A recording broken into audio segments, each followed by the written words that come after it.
चला तर मंडळी, एकदा हा नाश्ता बनवून तर पहा. घरात कुणाला विश्वास सुद्धा होणार नाही इतका परफेक्ट घरीच तयार झालाय. मैदा घ्यायचा, त्यामध्ये ओवा, मीठ, साजूक तूप मिक्स करायचं, साधं पाणी घालून घट्टसर पीठ मळून झाकून बाजूला ठेवायचं. धने, जिरे, मिरची, आलं मिक्सरला पाणी न घालता जाडसर भरड करायची. तेलामध्ये हे वाटण परतून घ्यायचं, थोडासा हिंग सुद्धा घालायचा.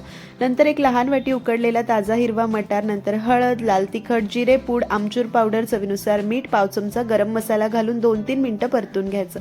उकडलेले 4 बटाटे घालायचे, 3-4 मिनिटं परतून घ्यायचे. कोथिंबीर घालून आलू मसाला गार करायचा. पीठ छान मुरले, छोटे छोटेसे गोळे कट करून घ्यायचे. एक गोळा घ्यायचा, त्याची लांबसर पारी लाटायची, मधून कट करायची.